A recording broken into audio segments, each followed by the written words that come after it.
முதலமைச்சர் அவர்கள் வேளாண் துறைக்கென பணி நிதிநிலை அறிக்கையை வெளியிட்டு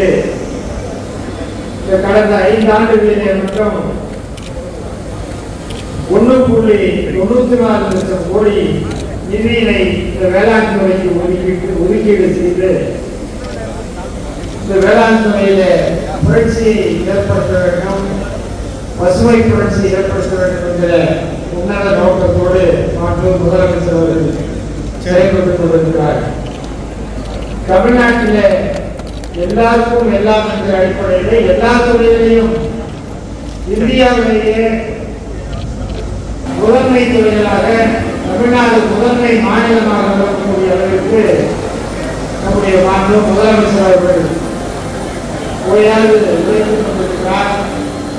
நம்முடைய தமிழ்நாட்டு மக்களுக்கு எண்ணி எண்ணி பார்த்து அவர்கள் எல்லாம் என்னென்ன திட்டங்களை நிறைவேற்ற வேண்டும் என்று திட்டமிட்டு சிறப்பாக பணியாற்ற வரக்கூடிய முதலமைச்சர் நம்முடைய முதலமைச்சர் அவர்கள் சேலம் மாவட்டத்தை பொறுத்தவரைக்கும் தேசிய உணவு மற்றும் ஊட்டச்சத்து பாதுகாப்பு இயக்கம் ஊட்டமிகு சிறுதானியங்கள் 1423 லட்சம் மானியத்தில் 66,189 விவசாயிகளுக்கு சிறுதானிய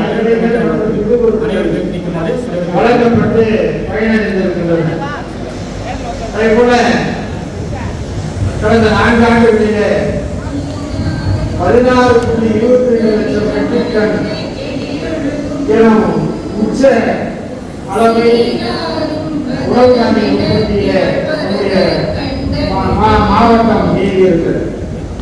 அதே போல வரலாற்றிலேயே முதன்முறையாக 2 லட்சம் விவசாயிகளுக்கு நம்முடைய தமிழ்நாடு முதலமைச்சர் அவர்கள் இலவச மின் இணைப்புகளை வழங்கியிருக்கிறார்.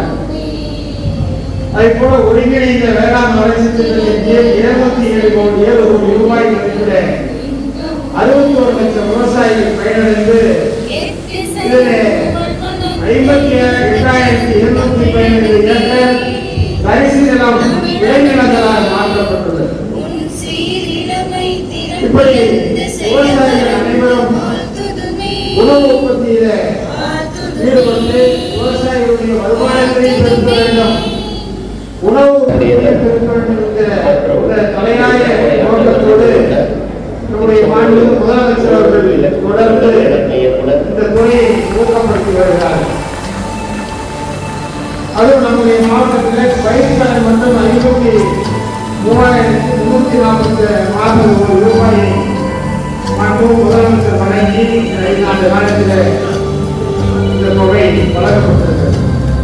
இது மட்டுமல்ல, இன்னும் பல்வேறு பணிகளை நம்முடைய ஊட்டச்சத்து சார்ந்த சிறுதானியங்களை பயிரிடுவதற்கு நம்முடைய குழந்தைகள், பெண்கள் ஊட்டச்சத்து குறைபாட்டினால் பாதிக்கப்படாத மக்கள் பயன்படுத்த வேண்டும் என்று நம்முடைய முதலமைச்சர் அவர்கள் விரும்புகிறார்கள்.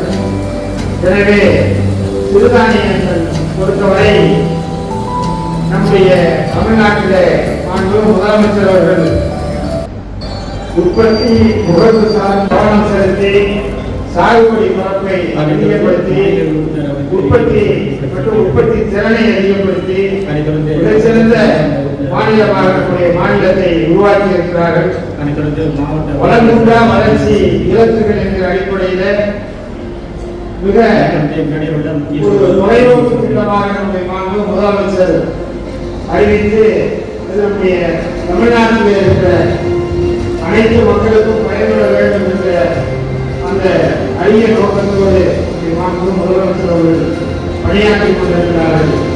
எனவே நம்முடைய முதலமைச்சர் அவர்கள் தமிழ்நாட்டில் இந்தியாவிலேயே முதன்மை மாநிலமாக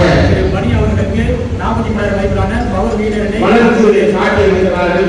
குறிப்பாக பொருளாதார வளர்ச்சியிலே முதன்மை மாநிலம், அதே போல தொழில்துறை வளர்ச்சியிலே முதன்மை மாநிலம், வேளாண்மை துறையிலே மிகச்சிறந்த மாநிலம், இப்படி அனைத்து துறைகளிலும் சிறந்த மாநிலமாக நம்முடைய தமிழ்நாட்டை உருவாக்கி வளர்த்து இன்றைக்கு மிகச்சிறந்த இடத்தை இந்தியாவிலேயே நம்முடைய தமிழ்நாட்டிற்கு பெற்றுத் தந்திருக்கிற மாண்பு முதலமைச்சர் அவர்களுக்கு நீங்கள் எல்லோரும் ஆதரவாக இருக்க வேண்டும், உறுதுணையாக இருக்க வேண்டும். இந்த வேளாண் கருத்தாளர்கள் கருத்து காட்சியில் கலந்து கொண்டிருக்கிற அனைத்து வேளாண் மக்களுக்கும் வாழ்த்துக்களை தெரிவித்து பாராட்டுகளை தெரிவித்து நிறைவு செய்கிறேன்.